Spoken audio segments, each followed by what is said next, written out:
Police के अंदर बहुत सारे अन्य कार्य हो रहे हैं, जिनमें 21 पुलिस थाना, 2 पुलिस लाइन, 2 पीएसी महानी, 2 यूपी एसएसएफ और 33 स्थानों पर मेडिकल कक्ष के निर्माण के शिलान्यास का कार्यक्रम भी आज प्रारंभ हो रहा है। आप सोचिए, पीए यानी पुलिस लाइन, पुलिस जनपद का गठन पता नहीं कब हो गया, लेकिन अब शिलान्यास हम कर रहे हैं। शिलान्यास आज हो रहा है। यूपी पीएसी पहले की सरकारें समाप्त कर रही, दंगा कैसे समाप्त होता है? जब दंगाइयों को ये लोग अपने गले का हार बनाएंगे।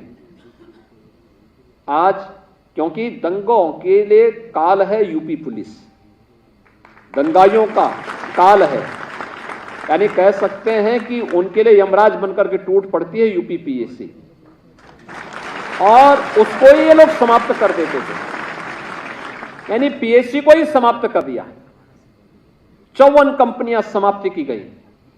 मुझे प्रसन्नता है आज उन्हें यूपी के अंदर फिर से गठन करने के साथ साथ नई वाहिनियों का गठन का कार्य भी संपन्न हो रहा है। पीएसी की नई वाहिनियां गठित होंगी। स्पेशल सिक्योरिटी फोर्स का भी हम गठन करने जा रहे हैं और उसके भी शिलान्यास का कार्य हो रहा है। साथ साथ पुलिस थानों में मेडिकल कक्ष के निर्माण की कार्रवाई को भी हम लोगों ने आगे बढ़ाया है। इसके साथ ही 3 थाना के प्रशासनिक भवन का, 6 थानों का आवासीय भवन का, 3 पुलिस चौकी के प्रशासनिक भवन का, 56 पुलिस थानों पर हॉस्टल और बैरक के विवेचना कक्ष का, 6 पुलिस लाइन में पुरुष हॉस्टल का, 5 एटीएस फील्ड यूनिट कार्यालय और 7 अन्य जिसमें एसटीएफ के भी हैं और अन्य हैं, इनकी अवस्थापना जो सुविधाएं वहां विकसित की गई हैं, इनके इंफ्रास्ट्रक्चर का भी आज लोकार्पण का कार्यक्रम यहां पे संपन्न हो रहा है। 18 भ्रष्टाचार निवारण संगठनों का भी आज यहां पे शुभारंभ हो रहा है और प्रयागराज और कुशीनगर में पर्यटन थानों का भी आज हम लोग यहां पे शुभारंभ करने जा रहे हैं। इन सभी के लिए यूपी पुलिस को बहुत बहुत बधाई, अपनी शुभकामनाएं देता हूं।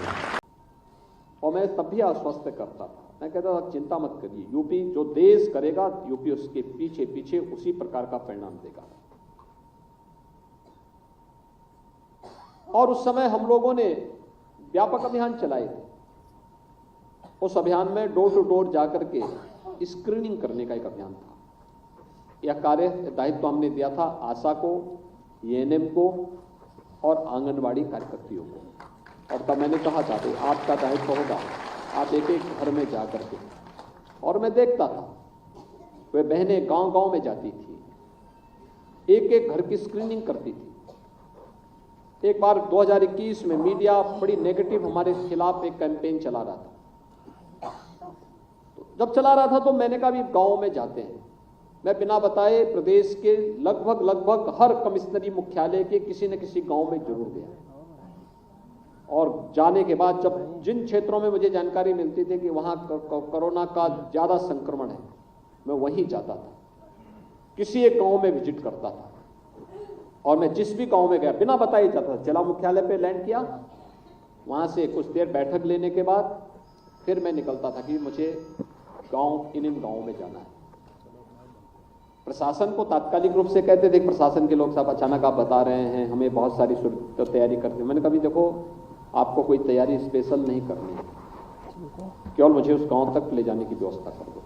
और मैं जाके मैं देख जाता था। जब 15 मिनट 20 मिनट या आधे घंटे के अंदर जब मैं उस गांव में पहुंचता था तो मुझे वहां पर आंगनबाड़ी, एएनएम या आशा वर्कर ही दिखाई देती थी, जो एक एक घर की स्क्रीनिंग करने, उन्हें दवा उपलब्ध करवाने, कोरोना से संक्रमित लोगों की सेवा करने पूरी तन्मयता के साथ कार्य कर रही थी।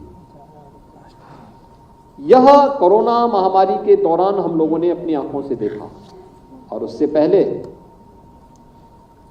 तो उत्तर प्रदेश ने सफलतापूर्वक इंसेफ्लाइटिस जैसी 40 वर्ष से प्रदेश में और खासतौर पर पूर्वी उत्तर प्रदेश में 1 से 15 वर्ष तक के बच्चों पे कहर ढाने वाली इस महामारी को पूरी तरह समाप्त करने में फील्ड लेवल के हमारे जितने भी इस प्रकार के वर्कर हैं, इन लोगों ने इनके प्रयास से मोदी जी के नेतृत्व में हम लोगों ने सफलता प्राप्त की। जिस बीमारी से प्रतिवर्ष 1200 से 1500 बच्चों की मौत होती थी, आज मैं कह सकता हूं कि उस बीमारी को हम लोगों ने पूरी तरह नियंत्रित कर लिया है। अब इंसेफ्लाइटिस से कोई मौत उत्तर प्रदेश के अंदर नहीं होगी।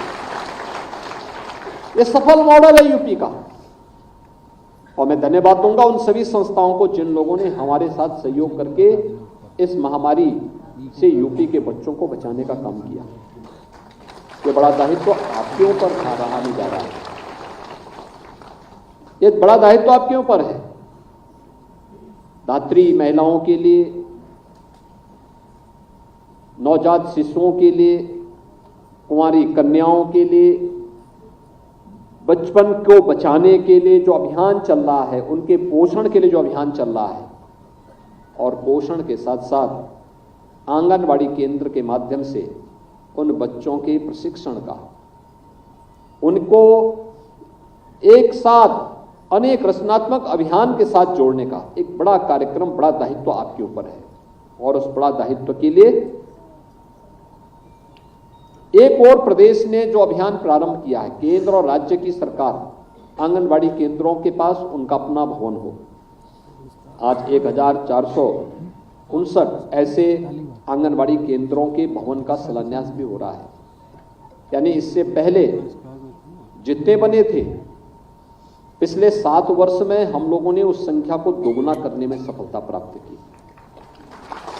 और अपना भवन है तो फिर उसमें उन गतिविधियों को जो उन बच्चों के लिए आवश्यक है उनको आगे बढ़ाने में भी मदद मिलती है, और प्री प्राइमरी के रूप में उन आंगनवाड़ी केंद्रों को स्थापित करने की जो हमारी मंशा है, इस मंशा को भी आगे बढ़ाने में इसके माध्यम से मदद मिलेगी।